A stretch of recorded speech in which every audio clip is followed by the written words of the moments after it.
You and your companions are traveling down a moonlit road when suddenly a man comes running out of the woods with cuts and gashes all over his body. He begs you for aid and protection, saying a crazed beast attacked his camp. You set up camp with the injured man to rest for the night when suddenly you wake to the sounds of screams. You find your party ripped to shreds around the camp and you see the stranger standing over the bodies dripping in blood. He grins at you and you see his form change into that of a huge bipedal wolf. Today we are diving into the history of the Lycanthropes.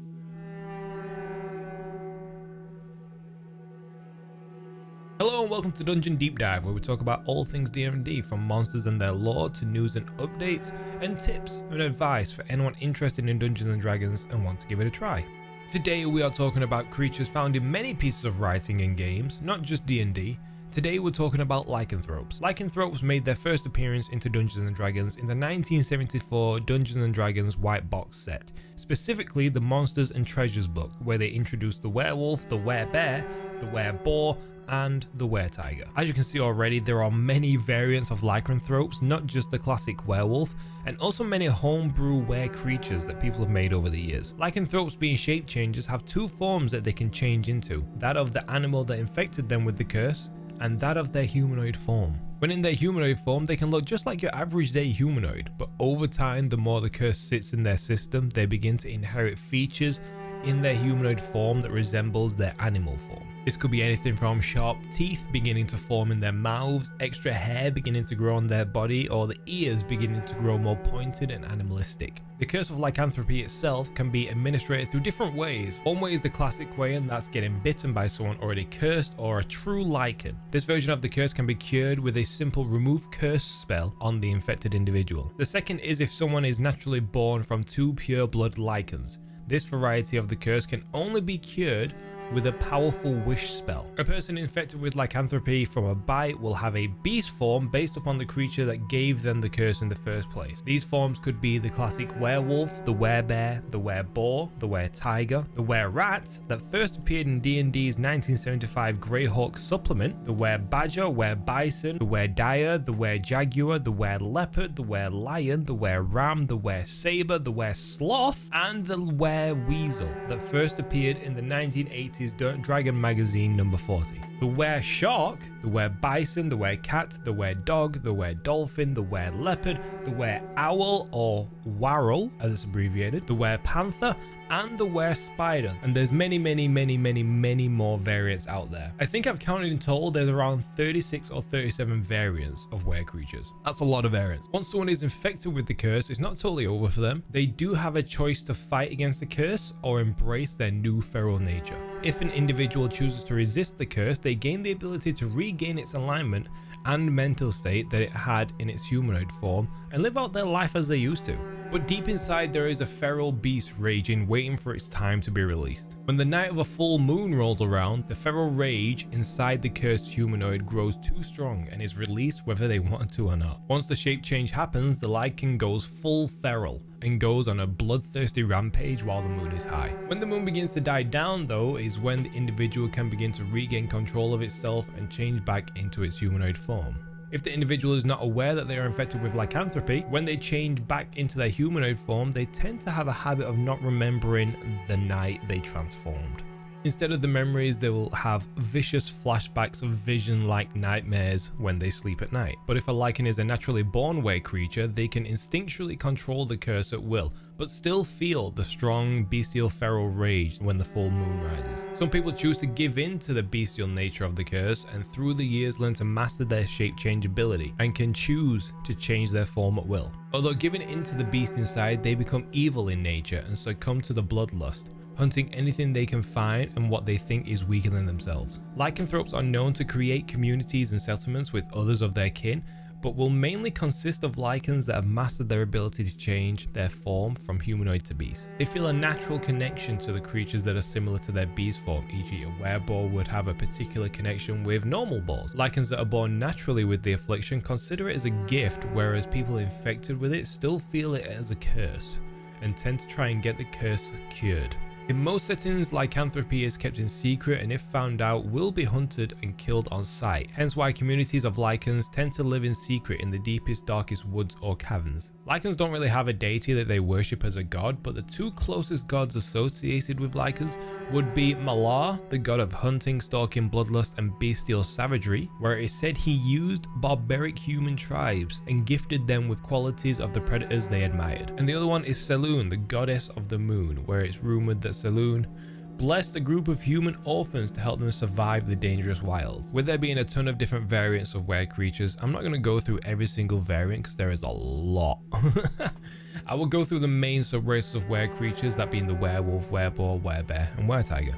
First up, we have the classic werewolf. Starting with the challenge rating of 3 and an armor class of 11 in humanoid form and 12 in wolf or hybrid form, these creatures sit with a respectable 58 hit points, as well as immunities to bludgeoning, piercing, slashing from non-magical attacks that aren't silvered. They gain the shape-changing ability where the werewolf can use its action to polymorph into a wolf humanoid hybrid or into a full-blown wolf, or back into its true form, which is humanoid.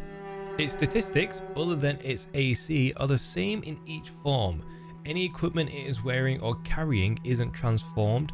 It reveals its true form if it dies. They have the keen hearing and smell ability, where the werewolf has advantage on wisdom perception checks that rely on hearing or smell. It has a multi-attack action that makes 2 attacks, 2 with its spear in humanoid form, or 1 with its bite and 1 with its claws in its hybrid form.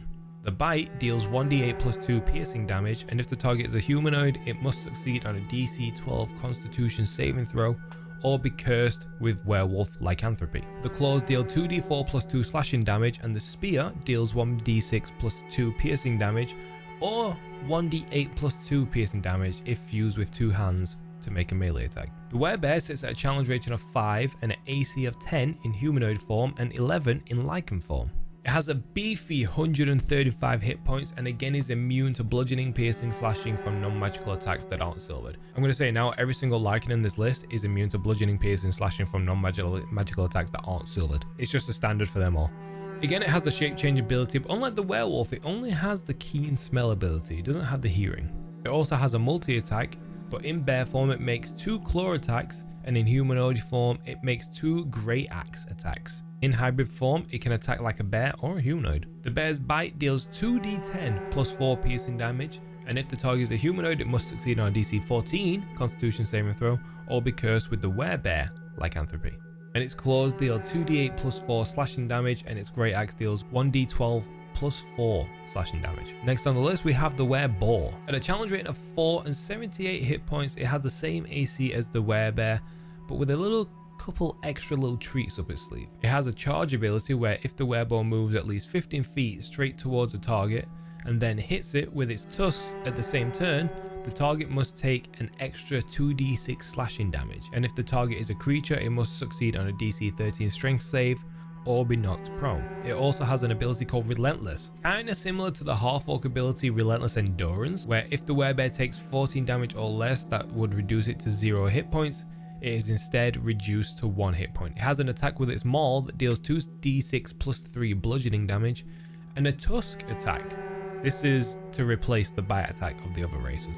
That deals 2d6 plus 3 slashing damage, and if the target is a human, it must make a DC 12 Constitution saving throw, or be cursed with the wereboar lycanthropy. The weretiger sits at a challenge rating of 4 with a solid AC of 12 in both forms, with a nice slicer of 120 hit points. It has the same shape change ability and keen hearing and smell ability as the werewolf, but also has a pounce ability where if the weretiger moves at least 15 feet straight towards a creature and then hits it with a claw attack at the same time, the target must succeed a DC 14 saving throw or be knocked prone. And if the target is prone, the weretiger can make 1 bite attack against it as a bonus action. And that is rough because that will be an advantage. Its multi-attack in humanoid form, the weretiger makes 2 scimitar attacks or 2 longbow attacks, and in hybrid form it can attack like a humanoid or make 2 claw attacks. The bite deals 1d10 plus 3 piercing damage, and if the target is a humanoid, it must succeed on a DC 13 Constitution saving throw or be cursed with the weretiger lycanthropy.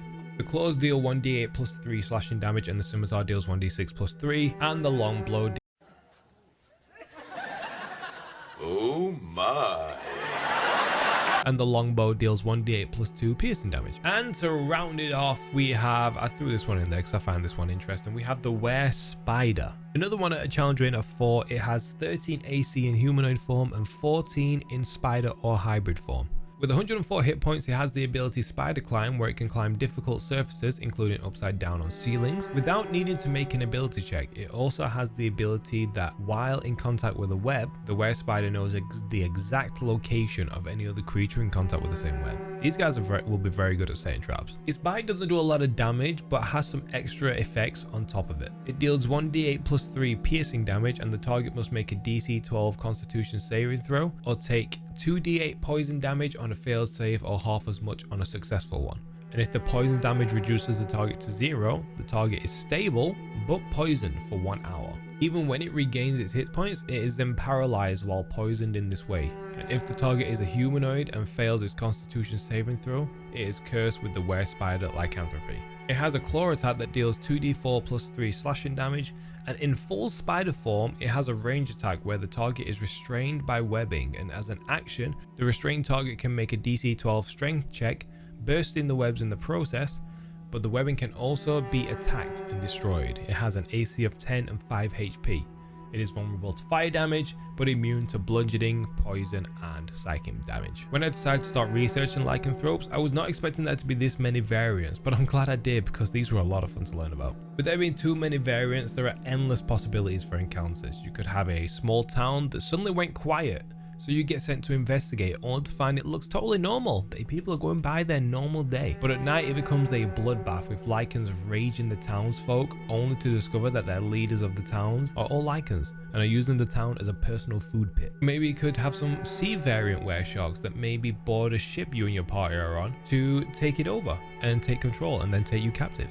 Honestly, there's that many variants of the lycanthropy curse that you'll always find a way to have a fun encounter with these race of monsters. But that is all I have you guys for today on Lycanthropes. Thank you all for watching. I hope you found this video helpful, and if there's anything else about the many lycans that I've missed, I would love to hear about it in the comments below. I'll also leave links to all the websites I've used for my research on this topic so you guys can read through it yourselves. What monster do you want me to cover next? Let me know in the comments and I will add your comment to the end of the next video. You can find links to all my socials down below to keep up to date with all the videos. Thank you all for watching, and I'll see you all in the next video.